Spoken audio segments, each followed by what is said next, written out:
Bom, boa tarde a todas e todos que estão nos assistindo. A gente começa agora mais um debate do projeto História em Quarentena, como sempre acompanhando o tema da semana, e dessa vez é para além da moral e dos bons costumes.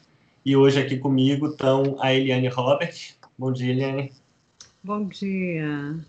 O Ulisses Carilho. Olá, Ulisses. Tudo bom? Obrigado. E o James Green. Olá, James. Bom dia. Bom, o História em Quarentena, como quem já vem acompanhando há algum tempo sabe, é um projeto que nasceu nesse contexto, né, da necessidade de confinamento em razão da crise do coronavírus.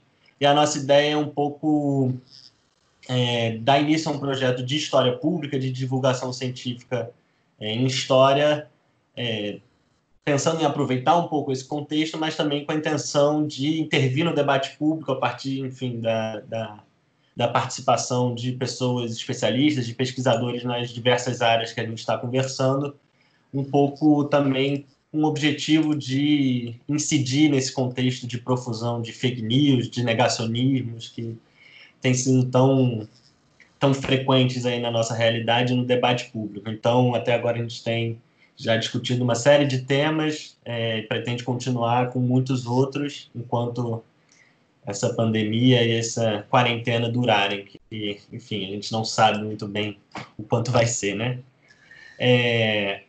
O História em Quarentena tem uma dinâmica que é de segunda a quarta-feira, a gente tem transmissões ao vivo na página do Facebook do projeto, e hoje, quinta-feira, a gente tem esse debate, que é legal falar para o pessoal que está assistindo, ele acontece anteriormente, ele é gravado para evitar qualquer problema técnico, ele não é uma transmissão ao vivo, como nas lives que acontecem de segunda a quarta, então a gente não tem aquela dinâmica das pessoas enviarem perguntas, a gente está gravando na quarta de manhã.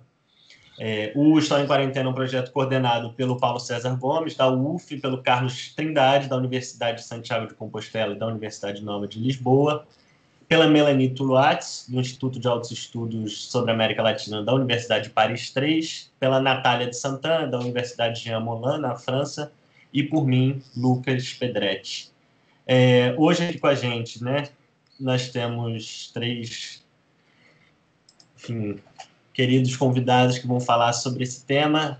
A Eliane Robert, ela é professora de literatura brasileira no Departamento de Letras da FEFELESH, da USP, graduada em Ciências Sociais, ela defendeu mestrado e doutorado em Filosofia na USP.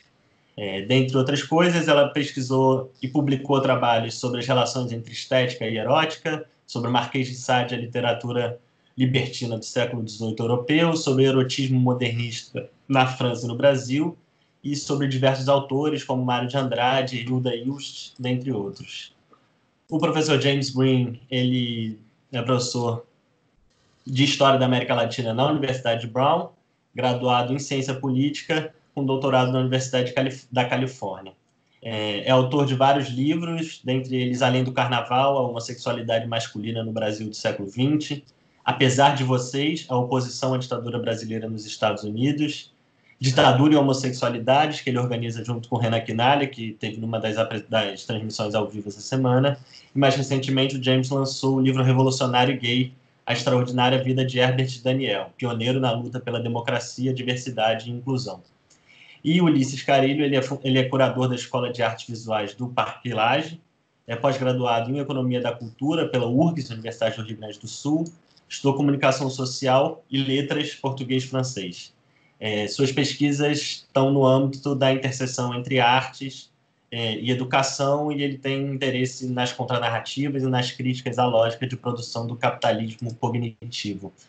Espero que eu tenha apresentado bem vocês, e queria começar exatamente partindo um pouco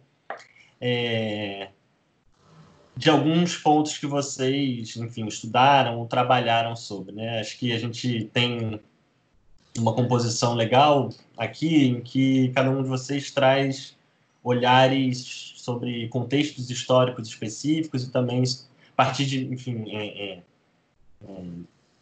abordagens diferentes, né? E aí, queria começar lembrando que a Eliane dedicou bastante tempo, né, bastante pesquisa ao Marquês de Sade. O James pesquisou muito, não só o século XX, mas principalmente a questão da ditadura brasileira, e Ulisses teve uma atuação importante, né, num contexto muito recente, que foi o de uma censura vivida em plena democracia, no caso que ficou conhecido do Queer Museu, né? Então, eu queria que a gente começasse a partir de cada um desses contextos que vocês pesquisaram, conversando sobre o que é o conservadorismo moral nesses diferentes momentos. O que esse conservadorismo quer conservar nos diferentes contextos históricos. Podemos começar com Eliane? Pode ser.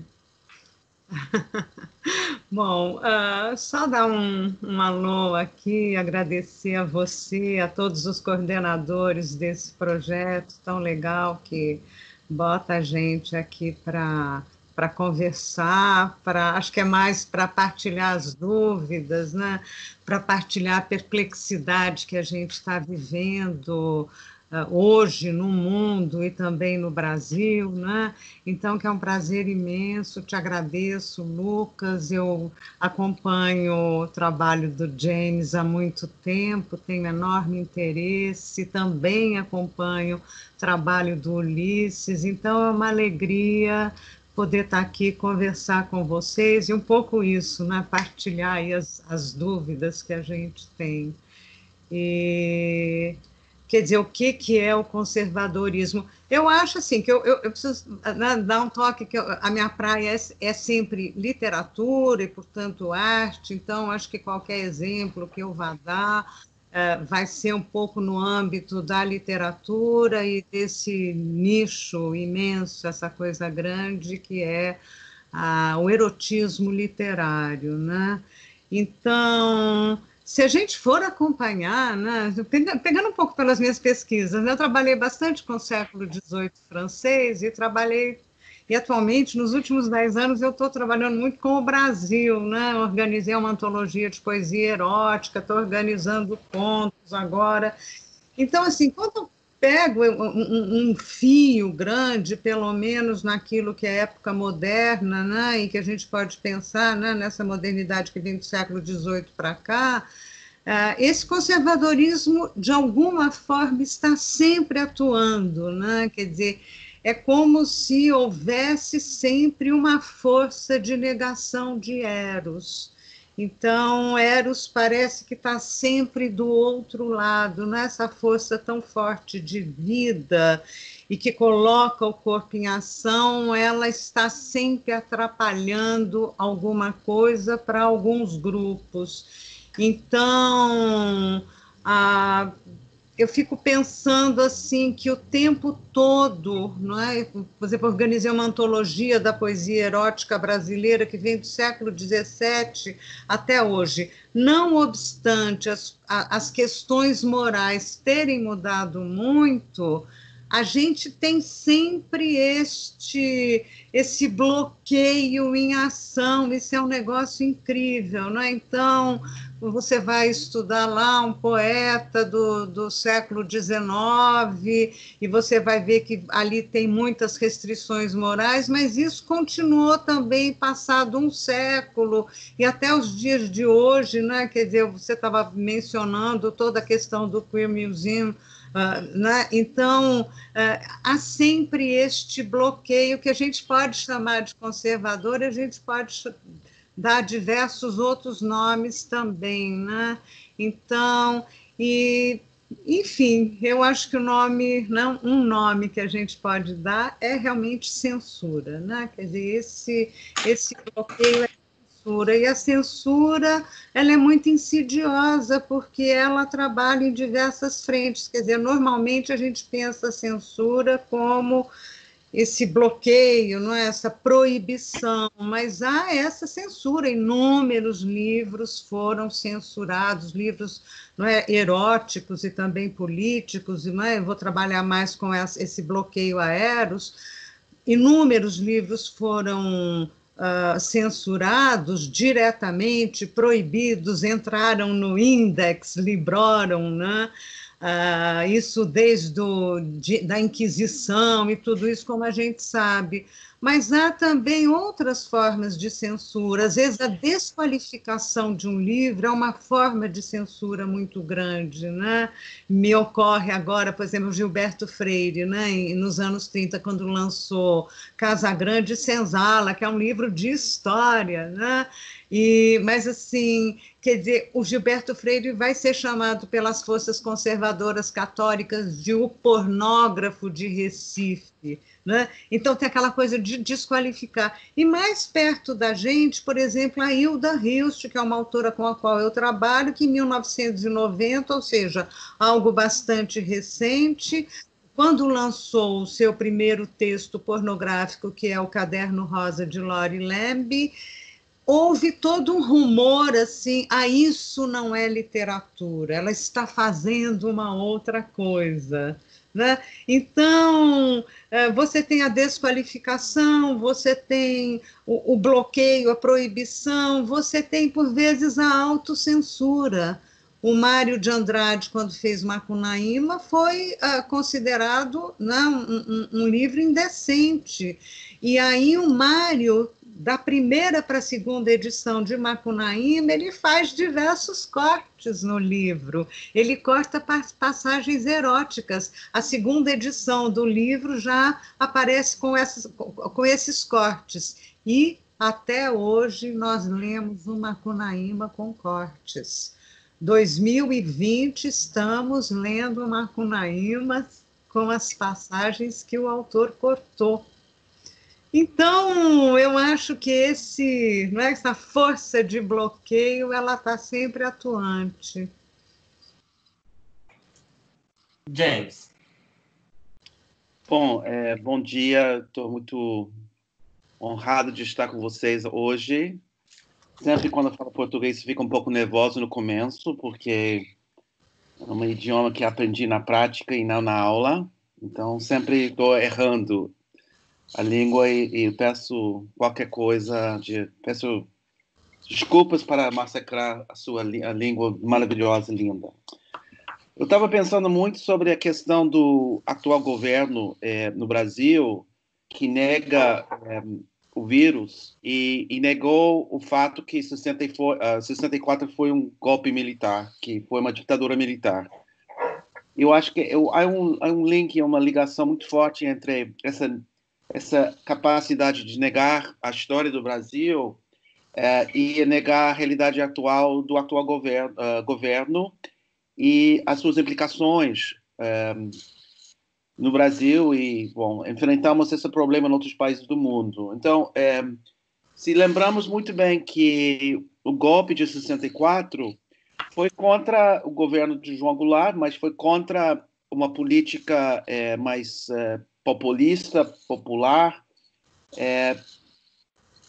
apoiado muito por setores conservadores da Igreja Católica e grupos como a Tradição, Propriedade e Família, que tiveram uma base moral de justificar o golpe. Nós pensamos sempre no golpe de 64, era uma tentativa de eliminar a corrupção, a influência comunista no governo de Goulart e uma certa confusão no governo. Mas, na verdade, ele também era um projeto conservador no sentido de moral e bons costumes, como você enquadrou essa debate hoje. Nós encontramos hoje em dia esse mesmo governo atual fazendo a mesma situação de negar todas as conquistas que houveram no Brasil ao longo dos anos do processo de democratização, ou seja, processo de transitar desde uma ditadura militar até um país democrático, foi impulsado em parte por novos movimentos sociais, como o movimento LGBT, movimento das mulheres, movimento negro, eventualmente o movimento indígena, que reivindicaram um espaço muito maior na sociedade. E a reação das forças que apoiam o governo atual são forças contra todas essas mudanças que houve na sociedade brasileira ao longo dos últimos 40 anos, quase 50 anos. Ou seja, a possibilidade de ter uma noção de cidadania muito mais ampla, a participação plena das mulheres na sociedade sem discriminação, reconhecimento da discriminação dos negros, a sua marginalização constante e atual na sociedade brasileira, e o espaço que as pessoas LGBT têm conquistado ao longo dos anos, que são muito importantes. Se pensamos nesse processo da expansão dos direitos democráticos dos anos 80, com o fim da ditadura e começo do projeto da democracia no Brasil, existe outro elemento, que é a chegada de AIDS no Brasil em 82, e a maneira em que essa pandêmica, que foi uma pandêmica, criou uma série de marginalizações de pessoas identificadas com o vírus, ou com HIV, ou seja, homossexuais, e outros sectores, como pessoas usuários de drogas e trabalhadores de sexo, mas basicamente o enfoque naquele momento foi a discriminação do setor da população. E o problema é uma total incapacidade do Estado de responder a esse vírus. Ou seja, a luta dos primeiros momentos do movimento a favor de defender as pessoas vivendo com HIV e AIDS foi contra o governo, que não fez nada. O governo de Sarney, depois o governo de Collor de Mello, que recusou atender às reivindicações do movimento para fornecer tratamentos, fornecer informação e fornecer o Estado para enfrentar esse vírus. E um dos efeitos positivos do movimento, apesar de toda essa resistência do Estado, foi justamente o fato que, pela primeira vez na história da saúde pública no mundo, as pessoas vivendo com esses vírus, vivendo com essa realidade, conseguiram um espaço para participar nas decisões sobre como procurar cura, como procurar remédios, como participar ativamente no enfrentamento do governo. Bom, estamos numa situação semidemocrática no Brasil, acredito, com um governo muito autoritário, que está evitando qualquer possibilidade de enfrentar seriamente essa doença. E está muito sério. Eu digo que estou aqui em quarentena em Providence, onde está minha universidade, muito preocupado com o Brasil. Leio o Folha de São Paulo todos os dias, leio o Globo todos os dias. E eu acho que o governo está negando esse vírus, está negando a realidade, está negando o fato que está muito mais espalhado o vírus no país. São muito mais pessoas morrendo do que o governo está informando o público. E eu vejo uma situação muito, muito triste que vai vir nos próximos meses no Brasil. Eu estou muito preocupado nesse sentido. E o fato que esse governo é um governo que está contra a democracia, que está contra a ciência, que está contra a participação popular na possibilidade de enfrentar o vírus, ou seja, deixando o ministro de Saúde e outros setores realmente têm o poder de enfrentar esse vírus, cria uma situação muito, muito séria para o povo brasileiro. Então, nesse sentido, só para finalizar, além de ser um professor universitário, autor de vários livros, eu também sou coordenador nacional, co-coordenador nacional da Rede Nacional pela Democracia no Brasil, US Network for Democracy in Brazil, que está tentando, desde longe, ajudar os processos democráticos de enfrentar essa situação no Brasil, tanto com a atual situação da pandemia, mas também sobre outros ataques aos movimentos sociais e os professores das universidades, que está sempre em constante ataque desse governo. E nós estamos tentando aqui forjar ligações fortes com o Brasil, porque somos ou brasileiros no exterior, ou somos especialistas na história do Brasil, ou literatura brasileira, ou estudos sobre a realidade brasileira. Então, nesse sentido, eu estava muito honrado de ser convidado para participar com vocês hoje. Muito obrigado. Obrigado, James. Ulisses? Bom, gente, bom dia. Obrigadíssimo pelo convite, Lucas. Um prazer enorme, Eliane e James, estar na companhia de vocês. Espero, de alguma maneira, poder contribuir para esse debate, para essa conversa, a partir do meu campo de atuação, que é um campo, sim, eu trabalho institucionalmente com artes visuais, mas eu diria que a minha pesquisa e as minhas preocupações estão muito mais no âmbito da cultura e da cultura visual e de como as imagens têm alguma potência ou alguma capacidade de decantar o nosso espírito do tempo, a nossa realidade, ou pelo menos, se não podem tanto, sobre como os artistas, os escritores, os criadores continuam se empenhando nesses processos, né? E como talvez algumas dessas obras podem dizer sobre o nosso tempo. Dito isso, você me provocou a falar a partir de Queer Museu, e antes de fazer isso, só me chama a atenção para realmente me embrenhar no debate dos colegas, é que eu partilho de ambas as visões, assim, tanto Eliane, que fala sobre a afirmação da vida, do erótico, e essa carga, essa potência que faz com que, sei lá, o ser humano tenha desde a primeira marca da mão em uma caverna, tenha essa vontade, esse desejo de se representar, isso é erótico, isso é uma afirmação de vida, e isso tem a capacidade de nos emocionar e de nos imbuir de alguma energia, quanto do pesar que James partilha conosco, que estamos aqui no Brasil, sobre essa capacidade de negar, que é tão esdrúxula, né? Ela parece absurda, né? Os discursos históricos sempre nos parecem... A gente nunca entende como os processos acontecem, eles nunca parecem viáveis, porque a lógica sempre parece convocar a razão antes, e a gente está vivendo um momento que a lógica não explica, né? É uma série de discursos, é uma série de argumentações que tem um desejo muito grande de afirmar que a arte não vale, que a cultura não vale, que a ciência não vale, que o povo preto não vale, que as mulheres não valem, e que a gente não viveu um processo de extremo progresso social nos últimos anos no Brasil, quando a gente tem uma grande massa de pessoas que saem da linha da pobreza, saem da miséria, saem da realidade da fome, que é uma realidade que se representou nas artes visuais, na literatura, na música, né? Glauber Rocha escreveu A Estética da Fome, mas isso,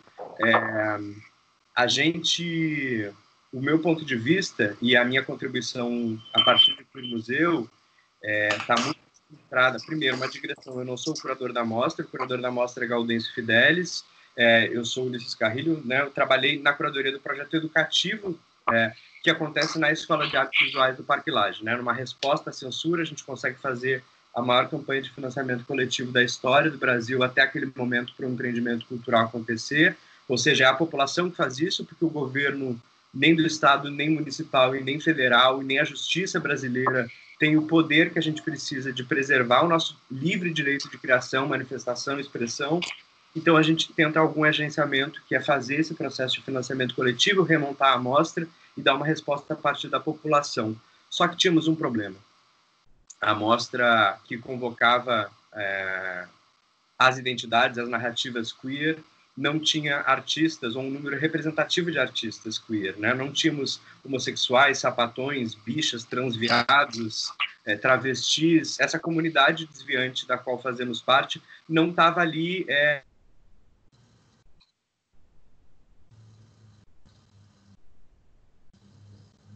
Ulisses?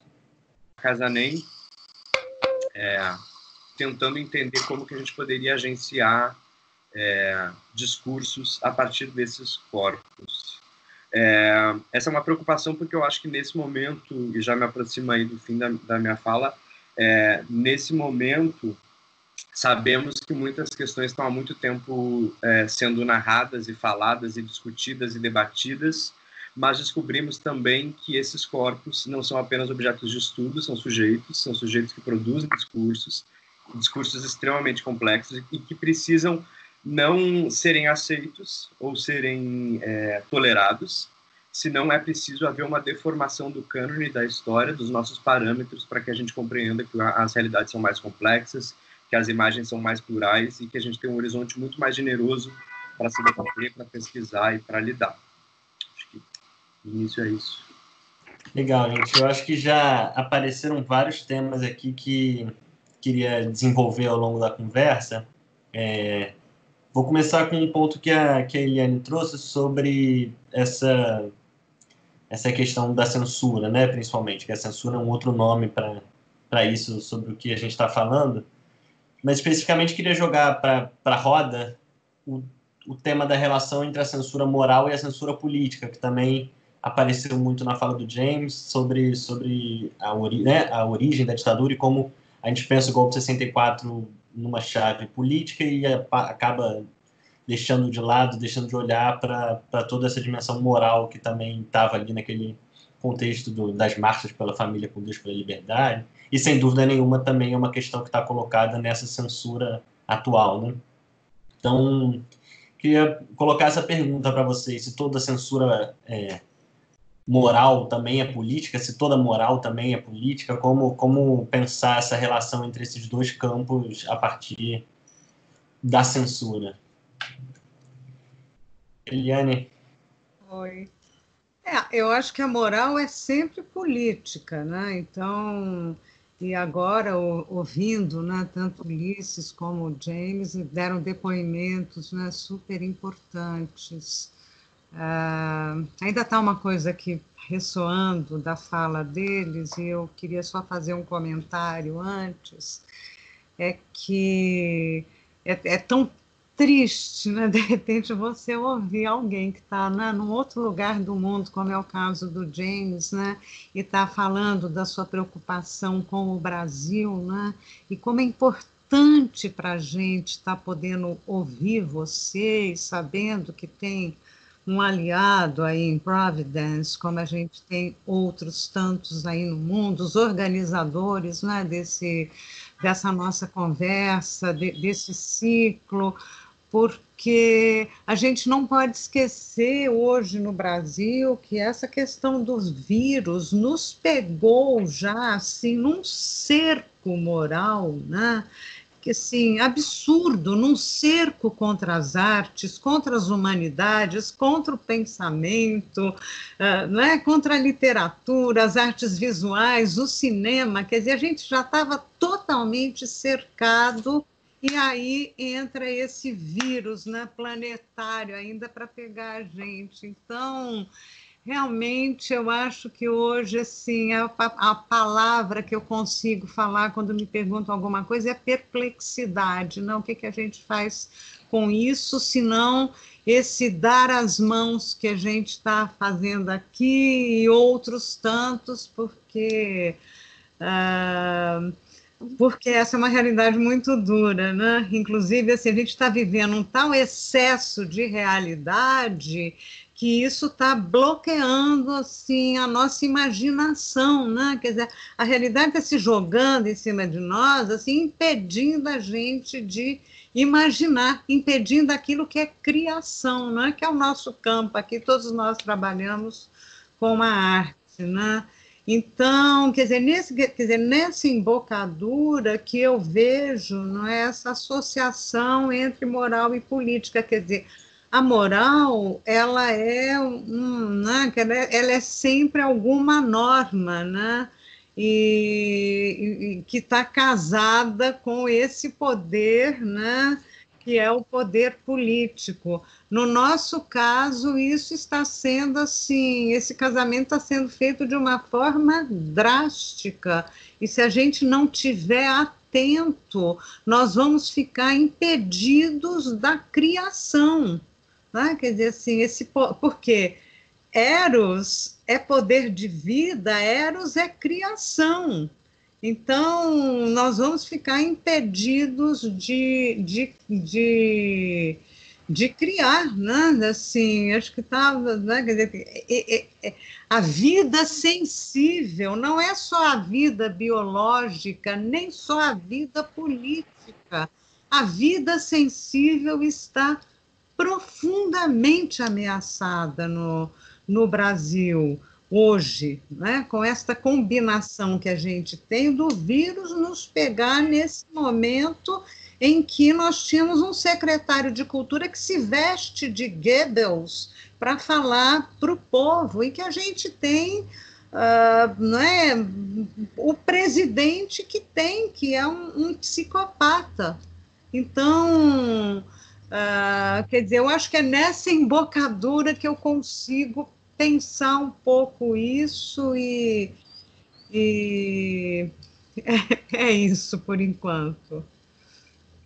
Eu queria seguir um pouco sobre essa questão, insistindo um pouco nessa analogia entre a realidade da ditadura e a realidade atual. Porque a ditadura não é somente uma perseguição política, é uma perseguição cultural, moral. não é que a censura não começou em 64. Existia uma censura no Brasil antes, sabemos muito bem que houve uma censura, mas quando os militares resolvem tomar o poder, eliminar a democracia no país e começar a emitir atos institucionais para acabar com a plena democracia, está em todos os sentidos. Não é somente no sentido político de ter partidos políticos, organizações reivindicando questões do povo, mas também eliminando as possibilidades de criatividade, do artista expressar as suas ideias. O Bienal, famoso Bienal de 70, houve uma boicote contra o Bienal Internacional porque em 69 houve censura de artes na Bahia, em Salvador, e os artistas nos Estados Unidos e na Europa protestaram contra essa censura e fizeram uma boicote ao Bienal de 70 no Brasil. Eu acho que outro elemento fundamental para entender é o papel da religião. Quer dizer, houve uma Constituição no começo do século XX que separava o Estado e a Igreja católica nesse caso. E o Brasil é um Estado laico. Só que em 64, as sectores conservadoras da Igreja Católica queriam impor catolicismo na sociedade brasileira e no governo, e atualmente não somente esse mesmo setor da Igreja Católica conservadora, mas também as novas forças das religiões protestantes, evangélicos pentecostais, que está querendo impor a sua moral na sociedade brasileira, que é muito perigosa, porque está impondo uma série de valores sobre a sociedade que não necessariamente as pessoas compartilham. E esses valores religiosos vêm com uma noção contra a ciência, com noções de um criacionismo original, que nega vários conhecimentos e a sua perigo na sociedade brasileira. Então, eu acho que nós estamos enfrentando uma situação muito, muito séria no Brasil, porque não é somente um governo incompetente, um governo que está negando o perigo do vírus, mas um governo que está querendo impor uma sociedade atrasada, não científica. E não é um governo democrático, eu quero insistir nisso. Sim, ele foi eleito com a maioria das pessoas, mas através da mamadeira de piroca, através do fake news, através das mentiras, e uma população muito desinformada nesse sentido. E esse é o perigo da sociedade em que vivemos nesse momento. Esses fake news, essa informação que está circulando, mal informando o povo, está criando uma situação onde as pessoas não estão acreditando que pode ser contaminada pelo vírus e vão morrer milhares de pessoas que precisam trabalhar, que precisam pegar o metrô, que precisam pegar o ônibus para sobreviver, porque são com os empregos marginais ou da economia informal, e vão ser mortos por causa de um governo que não está tomando em sério esse vírus. E isso, para mim, é um crime. Esse governo está cometendo um crime contra o povo brasileiro. E tem que ser dito dessa maneira. Da maneira que ele está negando a informação e mentindo sobre as estatísticas e tentando eliminar uma política de saúde pública que vai enfrentar o vírus e eliminar, ou pelo menos diminuir o número de pessoas mortas. Vão morrer muita gente, especialmente as pessoas pobres, que não têm as condições de se proteger nos próximos meses. E eu estou muito triste nesse sentido. Desculpa para ser negativa, mas eu tenho que ser real nessa história. Não tem outra maneira de enfrentar a realidade atual no Brasil, eu vejo. Eu, infelizmente, partilho da mesma energia negativa, assim, em relação... Não da energia negativa no desejo, mas energia negativa assim, na avaliação da situação. Corroboro para... Enfim, muito do que já foi dito, né? A própria ideia de que essa moral é sempre política e a necessidade de ver e rever isso, que a gente está falando de momento de exceção, mas há certas manutenções.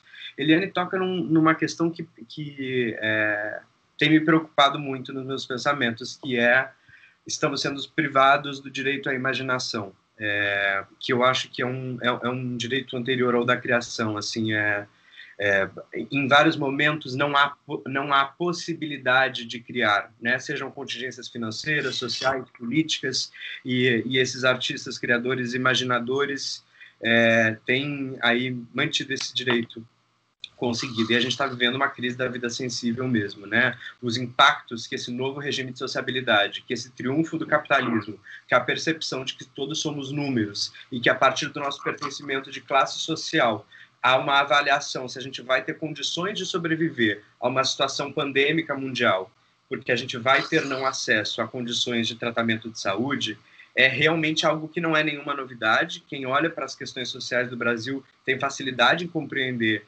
que todos nós que somos vidas desviantes, tidas como menores, mulheres, pretos, viados, pessoas em situação que estão vivendo em favelas, né? São regimes de sociabilidade que cobram muito desses corpos, são corpos já exauridos politicamente, mas eu também acho que esse é um discurso que tem um quê de simbólico. A gente está lidando com o real agora, né? Está lidando com um choque de realidade. Não tem tido imagem artística tão forte quanto ver um noticiário e verem covas sendo massivamente escavadas. Não há corpos empilhados, né? São imagens de guerra. Elas pertencem ao nosso imaginário em um outro setor. Elas não pertencem ao que a gente entende como contemporaneidade, ou pelo menos o que o nosso privilégio nos deixa viver.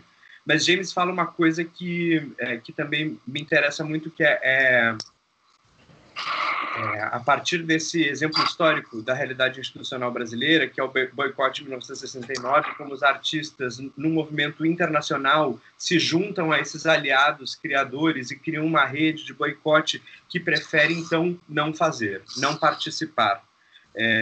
Eu, nesse momento, estou embrenhado um pouco lendo sobre, em 69, quando John Lennon faz o Bad In for Peace com Yoko Ono.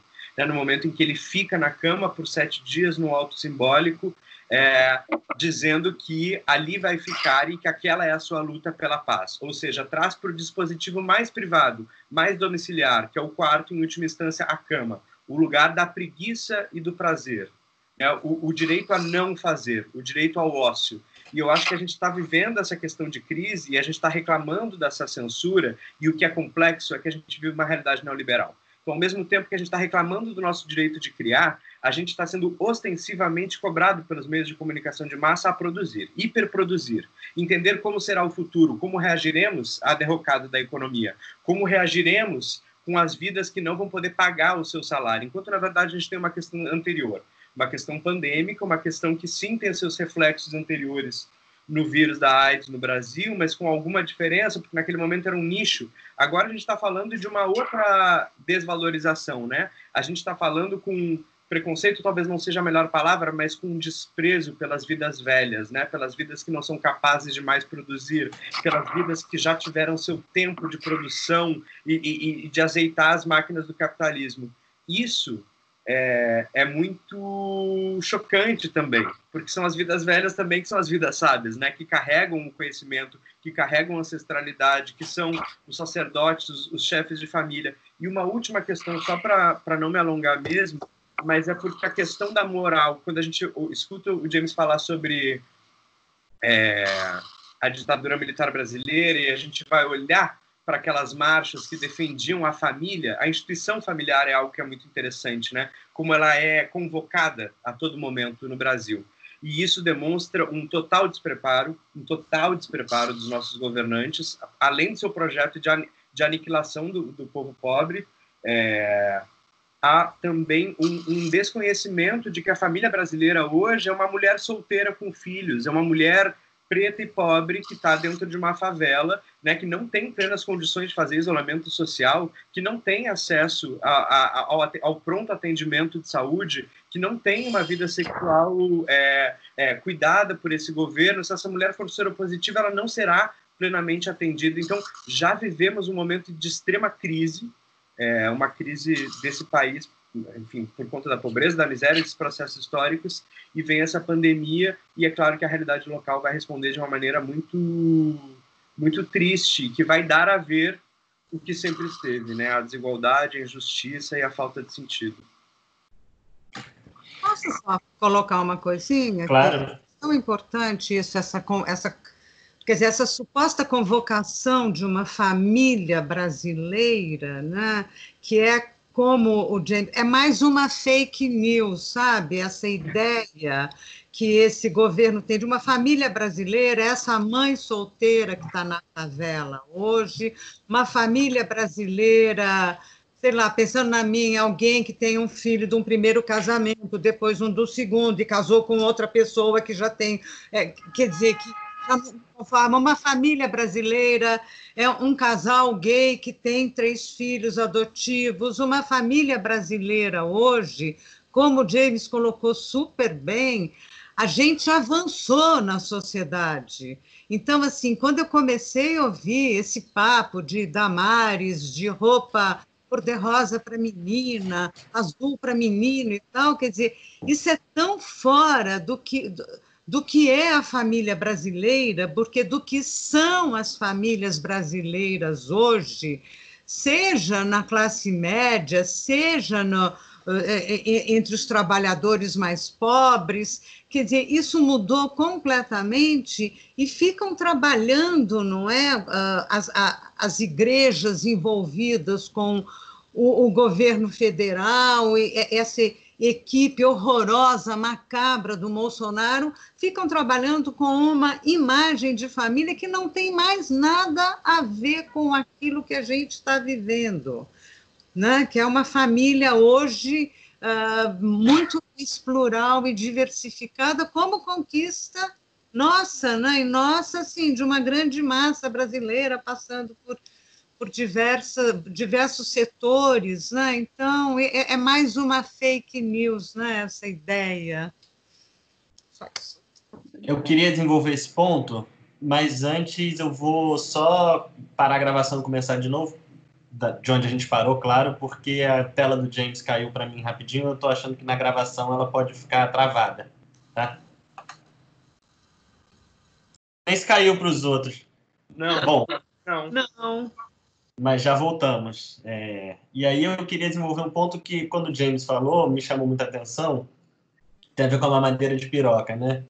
E os pânicos morais que estão em torno da eleição do Bolsonaro, da ascensão desse conservadorismo e de uma série de medos que ajudam a explicar esse movimento, né? Acho que não dá para a gente entender a eleição do Bolsonaro sem a dimensão do medo, né? E um medo moral, um pânico moral muito claramente colocado. O medo de que a mamadeira que está sendo distribuída na escola pelo Haddad vai acabar com o meu filho que está frequentando ali a escola. Só que quando essas mesmas pessoas são confrontadas com a realidade que é um vírus que efetivamente pode matar seu filho se ele continuar frequentando a escola, entra-se num processo de negação, né? Então, como entender essa dimensão desses pânicos morais frente a elementos que não são efetivamente reais, né? Em relação a um negacionismo frente a uma pandemia inegável. Mas tem um problema muito sério, que, na verdade, as pessoas pobres que estão enfrentando o vírus nesse momento estão em uma situação muito séria, porque eles têm que trabalhar, eles vivem do salário mínimo, da ajuda da família, todo mundo juntos, em casa, e está muito difícil para eles. Então, a resposta do governo tem que ser a resposta mais radical possível, como se fosse uma guerra aqui para defender o povo que está sendo atacado por uma força inimigo do exterior. Mas não estão fazendo isso. As propostas são os mais fracos possíveis para... Então, as pessoas pobres, talvez um pouco desinformadas, recebendo informação falsa no internet, estão enfrentando uma realidade que eles precisam trabalhar, sobreviver. Nós, das classes médias, estamos recebendo nosso salário, já podemos trabalhar em casa, a gente tem uma certa flexibilidade em termos de nossas poupanças, tudo isso. A gente pode aguentar essa quarentena até 1 mês, 2 meses, 3 meses. E o povo não. E isso é um grande problema. E então a resposta tem que ser uma resposta muito radical do governo para fazer tudo possível para eliminar o vírus o mais rápido possível e apoiar as pessoas que estão mais vulneráveis, coisa que eles não estão fazendo. Isso é a grande tristeza da situação no Brasil. Nada estão fazendo. E o governo americano, eu não vou começar a falar sobre Trump e seus desastres, mas ele não está fazendo o que ele teria que ter feito aqui nos Estados Unidos também. Então, é uma situação não somente que o Brasil está enfrentando, mas outros países também, como a Rússia está enfrentando nesse momento, que eles estão negando o vírus lá na Rússia também. Mas, enfim, eu acho que essa falta de informação está sendo reforçada por um governo que não quer que as pessoas tenham a informação verdadeira, que vivem das mentiras para manter-se no poder. Esse é o problema. Ulisses, aí? Sim. Quando o James falava e faz esse recorte, eu acho ele muito pertinente de falar sobre a classe média e as pessoas ricas e as pessoas pobres. Me parece que, além de falar sobre o assinte que é o jeito que as pessoas pobres são tratadas e pensadas no Brasil, é preciso falar sobre a maneira de fazer política, a maneira de fazer gestão pública desse governo, que está intimamente ligada às grandes corporações, aos interesses capitalistas, né? A gente tem uma vontade de não frear o mercado muito por pressão das grandes marcas. A gente tem um discurso de filantropia altamente neoliberal, em que as marcas, nesse momento, não estão dando de volta à sociedade ou não estão entregando os direitos fundamentais de seus trabalhadores, que são a sua força de produção dentro das suas indústrias, dentro das suas empresas. Elas estão entregando benefícios, exclusividades, vantagens. Essa alteração dos discursos me preocupa muito, porque ela sedimenta e ela atualiza uma perda de direitos que foram conquistas dos movimentos sociais organizados e de alguns processos aí da nossa Constituição, da história política do país. Não vou começar aqui a falar sobre a taxação das grandes riquezas e trazer isso para um debate econômico, muito embora essa seja uma discussão que me parece extremamente importante, mas pegando um gancho nisso que James fala sobre a classe média, é preciso que a gente entenda que a classe média, nós que representamos a classe média, quiçá alguma intelectualidade, que trabalhamos em instituições culturais, universidades, que temos esse pertencimento social, somos exemplos da branquitude e dos privilégios que ela nos trouxe até hoje, do nosso recorte de classe. Nós já aguentamos. É preciso entender o que a grande massa do povo brasileiro, que ainda sofre com os efeitos da escravidão, da mão de obra escravocrata e da captura do seu povo na África, sendo trazidos ao Brasil, e esses reflexos da colonialidade ainda são latentes no nosso cotidiano. Esses são os nossos grandes desafios. Essa efeméride agora, a gente vai precisar tratar dela, entendendo que ela vai nos trazer, como numa péssima metáfora, como num jogo de tabuleiro, algumas casas atrás. As conquistas dos últimos anos, os avanços em relação ao povo pobre no Brasil e de como essas pessoas foram criando pertencimento dentro da universidade pública, e qualquer pessoa que esteja dentro de uma instituição cultural, de uma universidade pública, ou minimamente perceba as alterações que os meios de comunicação de massa têm, os reflexos são claros, né? São claros não, esse é um termo que a gente inclusive aprendeu a não utilizar mais. Os reflexos são evidentes, os reflexos estão aí explícitos em nosso cotidiano. A gente tem uma revolução discursiva nos últimos tempos de que composições de mesa apenas com pessoas brancas, apenas com homens, apenas com pessoas heterossexuais, que não cogitem vidas transexuais, vidas deficientes, elas não são mais possíveis. A gente está num momento em que todos estamos sendo obrigados a rearticular as nossas referências, esgarçar nossas tramas, esgarçar essa malha, colocar mais sujeitos para dentro dessas conversas, e isso é algo urgente, necessário, e que infelizmente vai sofrer retrocesso nesse momento, e é preciso que a gente, quando a gente pergunta como estamos, eu acho que, mesmo em meio à pandemia, é necessário que façamos essa digressão de quem somos nós, de que recorte estamos falando e de que posição ocupamos e nos percebemos dentro dessa sociedade. Eliane? Eu super concordo com o que eu acabei de ouvir e eu acho que a gente vai ter que fazer esse trabalho constante de convocação desses setores que o Ulisses está levantando, né? Quer dizer, só para dar um exemplo de muitos, mas porque eu trabalho com erotismo, com sexo, assim, a questão da prostituição ligada ao vírus é uma coisa imensa. E aí é que a gente vê um bloqueio, quer dizer, você percebe que é uma população que fica invisível. Aí você tem um negócio moral, entendeu? Que aparecem até notícias e tudo de várias camadas, mas assim, quando você entra, né, em prostitutas, em profissionais do sexo e tal, há um silêncio absoluto. E eu acho que se a gente tem assim algum papel agora, é de estar lembrando isso, de estar convocando. Eu já estou assim sugerindo uma pauta para vocês aqui no História em Quarentena, de trazer estudiosos da prostituição, que tem gente fazendo um trabalho incrível aqui no Brasil, o Observatório da Prostituição, que é do Rio de Janeiro, que faz um trabalho incrível, mas assim, com a participação de lideranças também, de movimentos, porque eu acho que assim, o trabalho que a gente pode fazer agora é dessa convocação e de estar lembrando isso e de estar assim dando na nossa medida a migalha que a gente pode dar, mas é fazendo essa convocação e chamando para essa visibilidade. Legal, Eliane. A gente fala.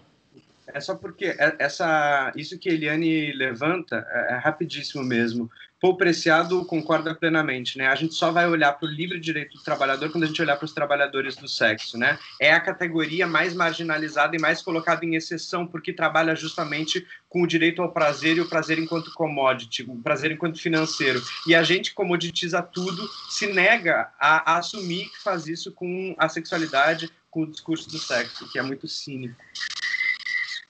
Era isso. Acho que esse é um ponto para a gente desenvolver um pouco mais depois. Vou voltar a ele, mas antes eu queria pegar uma coisa que o James falou e o Ulisses também mencionou, que tem a ver com a epidemia de AIDS, né, nos anos 80. Acho que vocês já falaram alguma coisa, mas queria que a gente pudesse explorar um pouco mais isso e desenvolver mais. Assim, como vocês acham que essa experiência que a gente está vivendo agora, a gente pode aprender alguma coisa daquilo que foi a epidemia de AIDS nos anos 80 para enfrentar esse momento atual, ou as diferenças são muito radicais, há semelhanças? Bom, eu mencionei algumas semelhanças no sentido da resposta do Estado, que eu acho que são muito parecidos no primeiro momento. Mas são várias coisas diferentes. Estava pensando muito nisso nos últimos dias. Por exemplo, no primeiro momento era desconhecimento de como se podia ser transmitido o vírus. E não sabia muito bem, então era pelo beijo, pela boca, pelo sexo, pelo sangue, pelo esperma.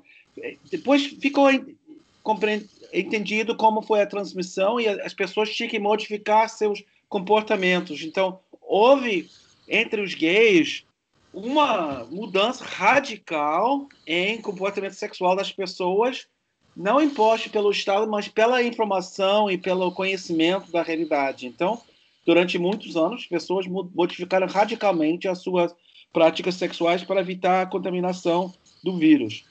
E isso funcionou, no sentido que diminuiu bastante o perigo do vírus, mas era como foi falado antes, era uma realidade niche, era uma realidade de um setor social que praticava certas práticas sexuais e houve uma certa transmissão entre essas pessoas que sofreram muito discriminação e qualquer pessoa que pertencia a esse grupo foi muito discriminado. Esse vírus é diferente no sentido que qualquer pessoa pode pegar em contatos os mais banais possíveis. Então, por exemplo, andando na rua, se alguém está cuspindo, você passa pelo ar dessa pessoa, pode ser contaminado. Tem uma grande amiga, grande artista, produtora de teatro aqui, que trouxe Augusta Boal para os Estados Unidos em 67. Ela tem 80 anos ela foi contaminada provavelmente porque andava na rua e alguém cuspiu na cara dela, ou se passou por uma... Porque ela estava se cuidando muito. Então, esse é o grande perigo desse vírus, é que qualquer pessoa pode pegar. Não é discriminatório nesse sentido, não é seletivo nesse sentido. Porém, já estamos entendendo que quem morre não são somente as pessoas velhas, que têm outras condições físicas, mas as pessoas mais pobres, as pessoas com menos acesso à saúde, as pessoas que tiveram uma vida muito mais precária pela situação da sua pobreza. Então, um vírus que mata qualquer, e pode matar qualquer, mas tem setores que são mais vulneráveis nesse sentido. E qualquer pessoa pode pegar o vírus. Então, não sou viado, então eu não tenho que preocupar-me com AIDS. Eu posso trepar sem camisinha, porque eu não sou viado, não vai ter problema. Nessa situação é diferente, porque qualquer pessoa pode pegar sem discriminação ou determinação do vírus. O vírus não sabe quem é quem quando afeta a pessoa. Então, nesse sentido, é muito mais perigoso para toda a sociedade. O AIDS afetou muito setores sociais marginalizados e homens gays, basicamente trabalhadores de sexo. Esse vírus pega todo mundo. Eliane? Eu estava pensando um pouco nessa pergunta, né? Uma pergunta tão dura, né? E é duro de responder. O que a gente aprendeu com a AIDS, né? E o que a gente aprende com o sofrimento, a dor, não é? Com uma pandemia. É muito duro a gente passar por esse aprendizado, né? Mas, enfim, a gente aprendeu alguma coisa. Eu não, assim, muito do que eu já li sobre isso foi o James que escreveu. Então, eu vou passar a bola para ele falar um pouco mais para a gente. Mas eu acho, assim, aqui isso não é uma pesquisa, não é uma pesquisa pessoal, né, pela qual atravessei esse momento da AIDS, né? Eu acho que alguma coisa que ficou da AIDS foi muito também pelas lutas, né? Claro que pelas lutas, né, que aconteceram em função da AIDS, as quais o James já citou, mas assim, a AIDS deu uma outra visibilidade ao homossexual, masculino ou feminino, sabe? Quer dizer, no final, eu acho que a AIDS acabou mostrando uma diversidade de pessoas, não é? Que eram ou são ainda homossexuais e que acabou quebrando um pouco com um certo estereótipo, né? Uma visibilidade que mostrou que, bom, um diplomata era homossexual, uma professora era homossexual, uma pessoa pobre era homossexual, o rico também. Então, quebrou um pouco aquele estereótipo que se tinha até então do homossexual. Isso eu acho que foi uma coisa que acabou sendo positiva. Eu acho que mudou a figura do homossexual, masculino ou feminino, depois da AIDS, ela acabou sendo outra, apontando para uma diversidade. E a AIDS incidiu fortemente no pensamento. Isso aí, assim, quer dizer, eu também não estudo especificamente isso, mas, assim, a partir da AIDS, o número de reflexões sobre sexualidade, sobre a questão do binário ou não binário, do homem-mulher, masculino, feminino, tudo isso se abalou. Então, nesse sentido, eu acho que a gente teve um avanço, uma conquista.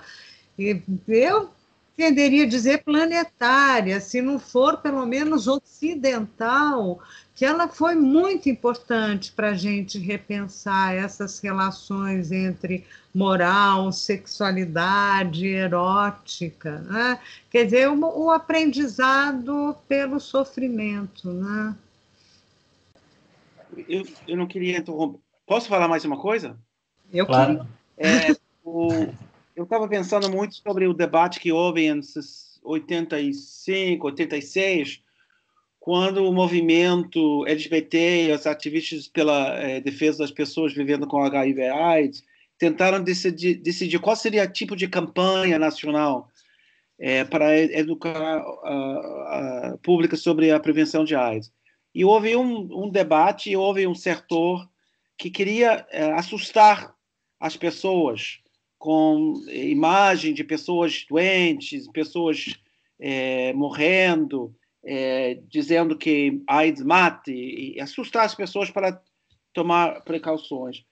E o Herbert Daniel, cuja biografia escrevi e foi publicado no ano passado, ele teve uma outra perspectiva, que quando comecei a pesquisar esse período da vida dele, eu não entendi no primeiro momento. Porque ele falou a melhor cor de AIDS é solidariedade.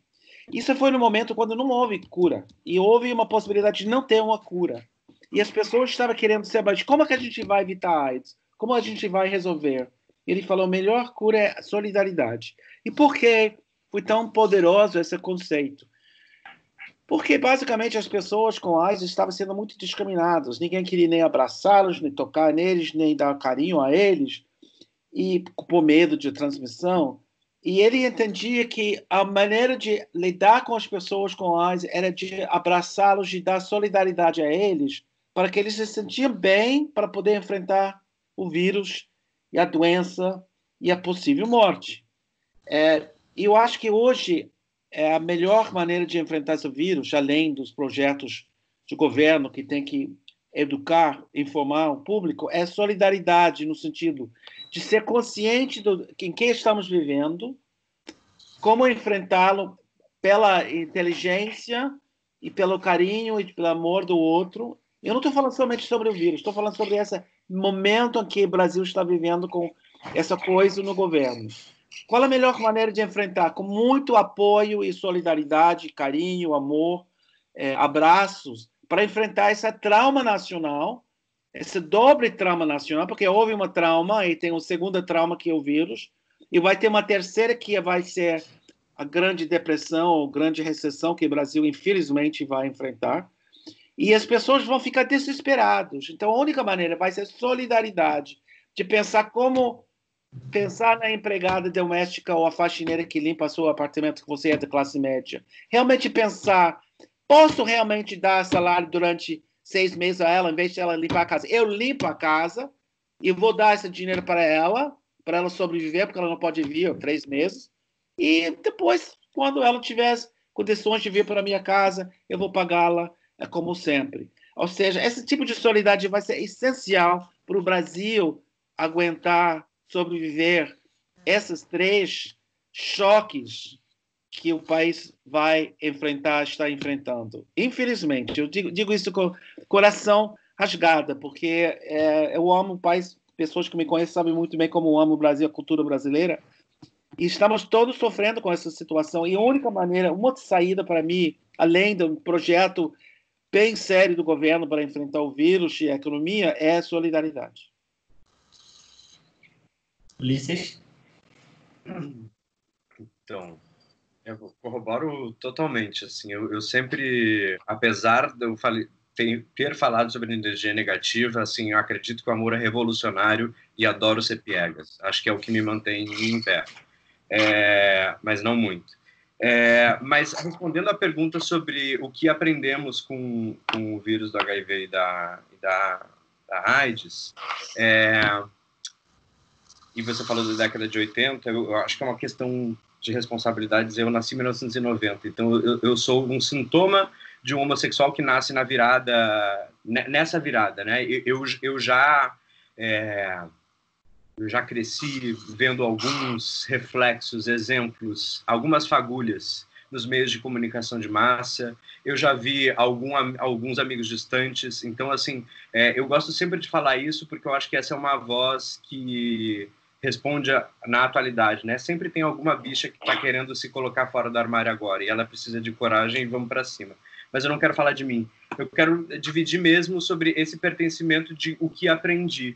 E isso se dá muito por efeitos históricos, culturais, sociais. Então, eu acho que, assim, é preciso que, enquanto uma bicha, eu digo que eu aprendi a normatizar o meu corpo, que há coisas que eu posso e há coisas que eu não posso, e que isso é controlado por um discurso social, cultural, e que tem seus reflexos nas manifestações culturais. Eu aprendi que eu vou ser taxado antes mesmo que as pessoas saibam se eu sou soropositivo ou soronegativo, porque eu sou uma bicha. Eu aprendi também sobre os meus fetiches, que tudo aquilo que me é proibido vai ter um quê especial para mim e vai viver na minha fabulação e no meu desejo de uma maneira especial, que caso não houvesse controle, muito provavelmente não haveria, mas quero entrar nisso, que James fala um pouco a partir do context. Eu também aprendi sobre o ativismo dos meus. Quando eu falei para vocês que eu estou muito interessado não apenas na arte, mas em cultura visual, é porque eu acho que não é exatamente arte contemporânea, mas eu não consigo deixar de me emocionar ao ver uma edição do Lampião da Esquina, né? Ao ver essas manifestações da cultura visual se apresentando como um modo de resistência, ao ver um trabalho como o de José Leonilson, um expoente brasileiro nessa coisa entre a figuração e a abstração, uma pintura complexa, pujante, potente, ao ver um exemplo cubano norte-americano como o de Félix González Torres, do coletivo General Idea. Então, eu quero dizer também que esses efeitos culturais, sociais, muito por conta dessa solidariedade delineada por James, já existe um repertório, já existe um cânone, já existe uma possibilidade de uma leitura de que há sim uma história que está sendo escrita, narrada, pensada, também por conta dessas vidas soropositivas. E se a gente fosse para falar também com responsabilidade sobre isso, e para falar sobre essa energia de aniquilação da vida, e sobre a falta de solidariedade que o nosso governo tem, é preciso dizer também que uma grande pauta no início do ano passado foi que Bolsonaro e a sua trupe, a sua corja de pessoas que estava ali, inclusive Mandetta, que hoje em dia está tendo uma atitude responsável como ministro da Saúde, ao meu ver, foi a pessoa que estava querendo aniquilar o pacote que protegia as vidas soropositivas e as vidas com AIDS no Brasil. Então, essa questão, antes de ser histórica e remontar as conquistas dos anos 80, é uma questão atual. Existe um projeto em curso de atualizar questões do passado, de trazê-las à tona, e isso vem com matizes desse militarismo que no Brasil e nos países da América Latina é tão desconfortável, tão execrável sempre. Eu acho que a gente já passou de 1 hora, vamos começar a caminhar para as últimas questões, mas eu acho que a gente está o tempo todo aqui um pouco trabalhando com uma tensão entre um otimismo e um pessimismo, entre a solidariedade e os estigmas, e queria trazer isso para esse momento agora, né, dessa quarentena que a gente está vivendo, e, claro, levando em consideração também todas essas questões que aqui apareceram com muita propriedade das clivagens de raça, gênero, classe social. Mas eu acho que tem uma série de debates aparecendo sobre a dimensão do gênero e a dimensão da sexualidade durante a quarentena, para quem pode, né, fazer a quarentena, para quem está em quarentena. Então, também nessa tensão entre aquilo que pode ser visto como algo positivo, interessante, e aquilo que é claramente algo ruim. Só para dar um exemplo, a gente tem aí dados estatísticos inquestionáveis do aumento da violência de gênero durante a quarentena, né? Por outro lado, a gente tem pessoas debatendo, pensando que talvez os homens possam, nesse momento, entender um pouco melhor o que significa o trabalho doméstico, né? Que para as mulheres é historicamente uma questão, e a gente vê agora homens, por exemplo, acadêmicos, falando como eu posso pesquisar, escrever meu artigo se eu também tenho que produzir minha vida, né? Lavar minha louça, fazer minha comida. Coisas que talvez possam gerar uma mudança de comportamento, uma mudança de imaginário, uma mudança de comportamento, talvez, de reflexão. Então, eu queria colocar essa questão para vocês. Assim, vocês acham que a gente vai sair vai passar por essa quarentena e vai sair dessa quarentena repensando algumas dessas dimensões? Ou somos mais pessimistas e aquilo que a gente vai viver nesse momento não necessariamente vai implicar uma mudança significativa nas formas de vida e de pensamento daqui para frente? Ulisses, pode começar? Posso começar sim. Estava aqui tomando umas notas, é que eu tinha recém falado, achei que era melhor esperar. Eu enxergo os efeitos desse... Primeiro, eu acho que se instaura um novo regime de sociabilidade aí, né? A distância física versus a distância social. Como a gente ainda vai entrar em relação, como a gente vai preservar nossas trocas, como que eu vou conseguir ainda conversar com os meus pares, com as minhas comunidades, para ainda me alimentar, ainda me inspirar, ainda imaginar, ainda criar, apesar de tudo. Primeiro, essa é a grande primeira chave. Nesse momento, piada de internet, mas a internet é maravilhosa no sentido de nos dar um pouco a ideia de uma quarentena, né? Assim, as pessoas estão carentes, ou as pessoas estão não sabendo lidar com o seu relacionamento dentro do seu núcleo familiar, achando que aquele espaço é enclausurante, ou elas estão ali presas dentro da própria solidão e lidando sempre com essa insatisfação. Mas como alguém que está bastante preocupado com o mundo da imagem e com o consumo cultural, eu gostaria de levantar um outro ponto, que é o consumo da pornografia, que é uma realidade. A gente costuma falar 80% do tráfego de informação que existe na internet sempre é pornografia. O resto é o que a gente costuma chamar de cultura, porque a gente não consegue entender que pornografia também é produzida por seres humanos, logo também é um artefato cultural e muito potente para a gente falar sobre o nosso tempo, né?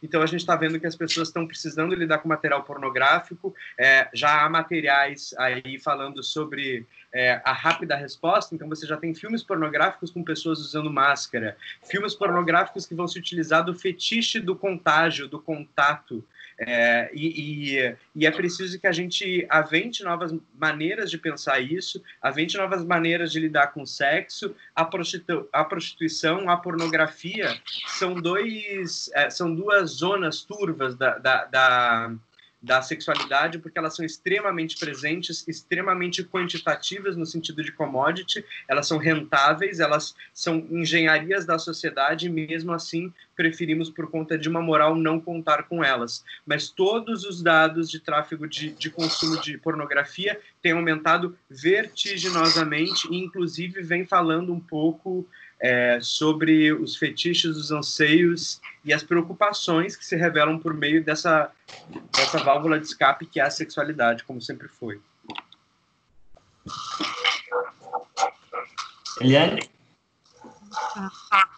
Bom, já fiz umas notinhas aqui enquanto vocês estavam falando, tanta coisa importante, né? Então, tocando um pouco na pergunta, né?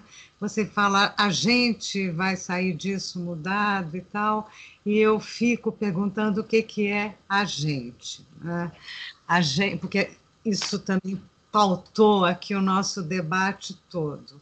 Eu acho que a gente, nós aqui, né, os quatro aqui, e talvez muitos dos que vão assistir, a gente vai mudar, assim, nessa travessia, sabe? Acho que essa travessia, ela está colocando em pauta questões de consumo, do excesso de tudo, de uma fissura, né, que a gente tem de fazer, de conquistar, de ganhar. Eu acho que muitos de nós podem ser afetados aí até positivamente para repensar um pouco o seu lugar no mundo, e o James colocou muito bem no exemplo da empregada, da faxineira, né, desse outro que convive com a gente. Enfim, eu acho que alguma coisa vai mudar. Agora, quando eu penso nas gentes, não é? Quer dizer, quanto é diferente a própria realidade desta empregada que eventualmente pode estar recebendo seu salário, mas o marido não está, o filho não está, enfim, eu acho que tem um desarranjo num país que nem o nosso, com a injustiça social que a gente vive, que assim me impede de também projetar algo um pouco mais positivo, sabe? Então isso é muito difícil, né? A gente pode assim minimamente constatar. Pegando um pouco assim na linha que o Ulisses colocou e colocou tão bem, né? Quer dizer, essa coisa da pornografia que a gente finge que não está vendo, né? O rendimento disso, mas que está atuante, isso também está se colocando como algo a se pensar, né? Eu acho que assim, esse vírus e a nossa situação agora tem uma pergunta assim: o que que a gente está fazendo e vai fazer com o corpo? Que é a base da nossa vida sensível, é a base da nossa vida material, né? É a base da nossa vida sensível também. Então, e aí, né? Por enquanto eu estou vendo um pouco uma coisa assim, o corpo, e aí? E daí, né? Então, não consigo, não é mais a mesma coisa, sabe? A nossa relação com o nosso corpo, com o corpo do outro, com os corpos em geral, eu acho que isso vai estar sendo colocado mesmo para todos nós, e sobretudo para a gente aqui, não é? Que tem como tarefa pensar, formular alguma coisa. Eu, assim, minha esperança é que a gente seja capaz de formular alguma coisa por aí. Vai enquanto uma esperança, por enquanto. O dia 12 de março foi o dia que a universidade fechou. Foi anunciado esse dia que a Brown University tinha que fechar, todos os alunos tinham que voltar para suas casas, os professores entraram em quarentena. E foi o dia que a gente tinha marcado uma homenagem a Marielle Franco e os outros assassinados durante os últimos 2 anos, porque era 2 dias antes do segundo aniversário da morte dela. Então, resolvemos, na última hora, de juntar as pessoas na praça pública da universidade com uma faixa e marcar o momento. Foi muito triste, foi difícil, foi uma atividade bem relâmpaga, bem rápida. E eu estava observando, porque a metade ou mais da metade das pessoas eram brasileiros, estudantes na nossa universidade, e os seus aliados querendo dar solidariedade com o Brasil, lembrando esse momento trágico da morte da Marielle. E foi o dia que as pessoas começaram a usar a palavra distanciamento social. Eu estava observando outros brasileiros que vai ser muito difícil esse distanciamento social, físico, porque estamos tão acostumados de dar um beijo, 2 beijos, conforme de onde você vem no Brasil, dar um abraço. E no próximo ano e meio, até que tenha uma vacina, isso é uma coisa muito perigosa. Isso vai ser um choque cultural muito grande entre as pessoas que estão tão acostumadas a esse calor humano que faz parte da cultura brasileira. Então, é uma observação. Eu acho que vai ser obrigado a refletir muito sobre os padrões culturais da sociedade brasileira nesse momento que estamos vivendo e enfrentando. Eu queria terminar minha fala sobre uma questão mais positiva, porque eu estudo o movimento, o século XX, a história do Brasil, ensino a história do Brasil, e sabemos que a história do Brasil pode ser lido sobre a ótica sobre a repressão, discriminação, autoritarismo, marginalização, escravidão, todas essas coisas negativas que têm ocorrido, que têm afetado a realidade atual. Mas também a história do Brasil é a história da resistência, a história de quilombolas, de pessoas que recusaram de ser dominados, pessoas que resistiram, os movimentos sociais que surgiram durante a ditadura militar, os novos movimentos sociais, a libertação das mulheres, as cotistas das universidades afirmando outra realidade nas universidades públicas brasileiras.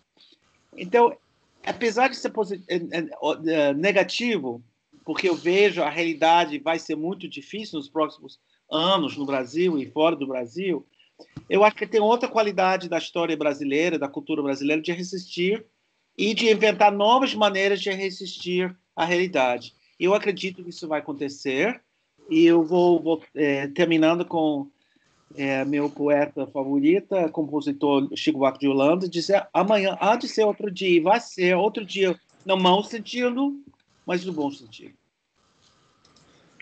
Obrigado, James. A gente tem, acho que já está bem próximo aqui de 1h30, pode ir encerrando, mas tem um tempo para considerações finais, se vocês quiserem ainda colocar alguma coisa, sintetizar alguma questão do debate, ou encerro. Vou falar uma palavrinha, posso? Claro. Eu acho que, quer dizer, foi super legal a gente poder conversar. Eu agradeço vocês três. E eu acho que a gente colocou aqui nossa perplexidade e também a nossa indignação contra o que vem acontecendo, né, da parte dos governantes, né, sobretudo do governo federal, que estão emplacando o tempo todo o partido de Thanatos, o partido da morte. A gente não pode esquecer que esse presidente subiu ao poder fazendo um culto da arma, né? Um culto do porte de armas. Então, assim, assumindo o partido de Thanatos. E eu gostaria de me somar aqui ao James e também pensar que positivamente, e com tudo que foi dito, e dos movimentos, e de uma capacidade que a gente tem, que é de resistir, não é?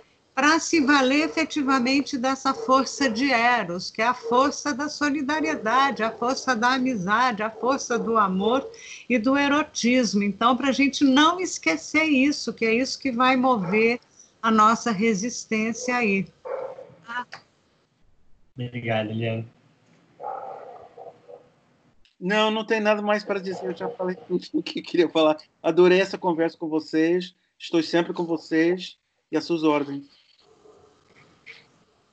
Ulisses? Eu também queria só agradecer ao máximo aí esse momento de compartilhamento de informação e troca. A gente está precisando também se haver com as tecnologias, né? Há um quê de estranho também em fazer debates que costumam ser corpo a corpo, mas também há uma maneira da gente cruzar algumas fronteiras e criar alguns outros diálogos aí. Agradeço imensamente e vou fazer eco a fala dos meus colegas aí para que a gente possa aventar e imaginar e criar novas maneiras de imaginar a vida em comunidade, de imaginar como respeitamos e amamos uns aos outros, que é o nosso discurso social em detrimento de toda essa força que tenta nos aniquilar aí, historicamente. Bom, obrigado, Ulisses. Queria, então, de novo agradecer vocês três, Eliane, Ulisses, James, pela participação, pela conversa, agradecer a todo mundo que está nos assistindo, que tem acompanhado a História em Quarentena.